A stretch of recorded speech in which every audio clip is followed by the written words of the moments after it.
B final of the men's C1 1000.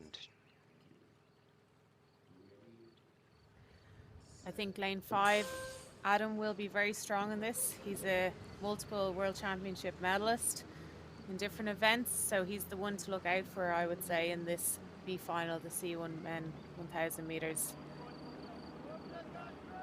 And the two Germans are gotten a great start. Lane 3, Poland has just got his nose in front.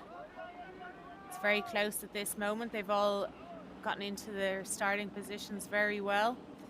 But lane 5 seems to be getting its nose just in front of everyone else and pulling through. So that's Adam from Germany. I think the athlete that I'll be watching with interest is the Cuban. There he is in lane 2. Tell you what, he had two very different races yesterday in his heat and his semi-final. He's a very exciting paddler, but just does seem to get a little bit hot-headed sometimes when he gets out on the water and misjudges his speed and his timing a little bit. So I'll be interested to see if he gets it together for this B final, the Cuban. There he is now. You can see him at the top of the screen, just starting to move in. Lane 4 is the second German, that's David Bausch, who's now moving up alongside his German teammate. And across here in lane number 8, that is the Hungarian Daniel Fejes. So it's a long race. My goodness, I always think, Jen, when I look at this, this must be one of the hardest races in canoe racing. The 1,000 meters, it's just such a slog, isn't it? So hard on the back, so hard on the knees. Every muscle must ache. They're incredible athletes. And now look at these two Germans. They are going out. They're almost side by side. Adam closest to the screen in the white boat. In the black boat, it's David Bausch. And there across on the far side of the course, it's the Cuban, Pellier Cordova. But the two Germans, I wonder if they're just trying to pace each other, Jen. Would they work together, or are they out? Maybe there's some German selection on the line here. That might be interesting. Yeah, I wouldn't think they're working together at all. I'd say that they're against each other for selection, to be honest, Ross. They could have a selection process from the World Cups, because you can have two athletes obviously per nation at the World Cups, so it could be part of their selection process then going on to the European champs and world champs, where you can only have one athlete per nation.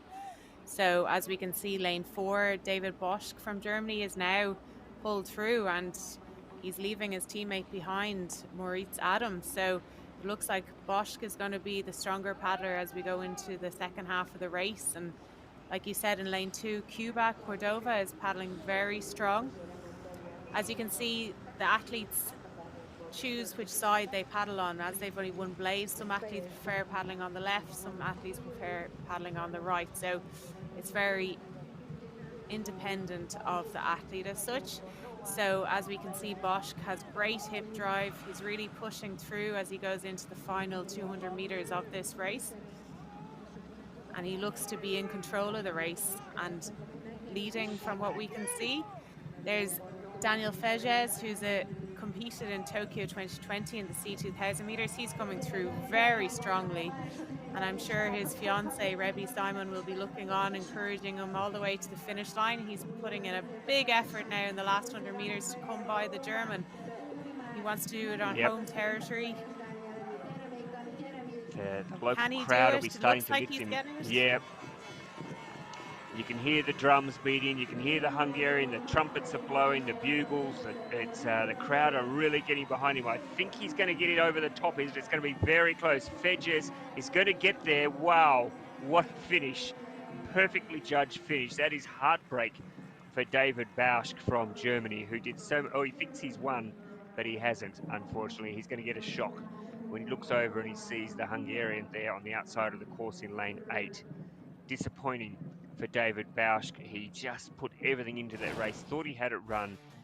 Probably Jen wouldn't have seen Fejes, do you think, on the side of the course, but surely he must have heard the crowd and realised something was going on, unless he thought the Hungarians were cheering for a German. No, that would never happen. The Cuban, Cordova, I think, finished third. But do you think he probably lost sight of him? Do you think that he didn't realise that Fejes was storming home on the outside? Yes, that's a really strong possibility that he never saw him.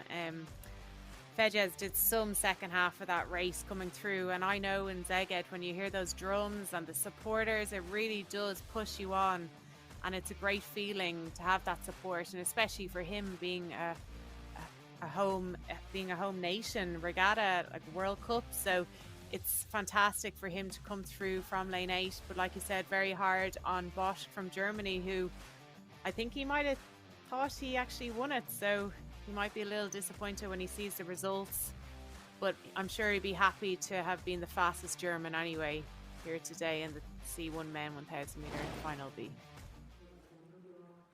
Yeah, he certainly gave the signal. He gave the winner's signal, but unfortunately he'll look up now and he'll see, oopsie daisy, looks like I got second after all. But good race for Daniel Szeged, the home crowd getting warmed up, warming the tonsils up, ready for the A finals.